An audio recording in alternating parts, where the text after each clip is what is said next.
అరే ఒక్కసారి టమాటా పచ్చడి అయితే ట్రై చేయండి. టేస్ట్ అయితే మామూలుగా లేదురా బాబు! చాలా బాగుందనమాట. అసలు వేడి వేడి అన్నంలో తింటా ఉంటే మంచిగా అనిపిస్తుందనమాట. ఇప్పుడు టమాటాలు కూడా రేట్లు తక్కువ ఉన్నాయి కదా! 50కి 3 కేజీలు అలా ఏమో ఇస్తున్నారు కదా! సో, మనం పచ్చడి చేసుకొని స్టోర్ చేసుకున్నా సరే ఫ్రిడ్జ్‌లో పెట్టుకున్న మనకు 3-4 వీక్స్ వరకు అస్సలు పాడవదనమాట. దీనికోసం ఏంటంటే కొంచెం మెంతులు వేసుకోవాలన్నమాట. ఆయిల్ మెంతుల ఫ్లేవర్ చాలా బాగుంటుంది టమాటా పచ్చడిలో.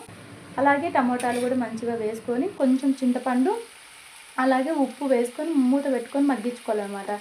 ఉప్పు వేసాం కదా మనకు నీళ్ళన్నీ మంచిగా ఊరి నీళ్ళు మొత్తం ఆవిరైపోయేంత వరకు అలా తగ్గించుకొని పెట్టుకొని గ్యాస్ మంచిగా కదుపుతూ ఉండాలన్నమాట. అంటే కొద్దిసేపు ఉన్న తర్వాత కదుపుతూ ఉంటే అది మొత్తం మగ్గి సాఫ్ట్ అయిపోతుంది అనమాట. పచ్చడికి ఎప్పుడైనా కానీ గట్టిగా పచ్చిగా ఉండే పనులైతే అస్సలు బాగుండవు అనమాట. రెడ్గా ఉంటాయి కదా మంచిగా మాగినట్టయితే ఇలా మెత్తగా అయితే వస్తుంది అనమాట. ఇందాక మనం ఇదంతా చేసి పెట్టుకున్నాం కదా చల్లార్చుకొని చల్లారిన తర్వాత మిక్సీకి అయితే వేసుకోవాలన్నమాట. ఇందాక మనము ఉప్పు వేసాం కాబట్టి ఇప్పుడు మనం కారము కొంచెం పసుపు అలాగే ఇందాక వెల్లుల్లి వేయలేదు కాబట్టి వెల్లుల్లి వేసుకొని మంచిగా ఇలా గ్రైండ్ అయితే వేసుకోవాలన్నమాట.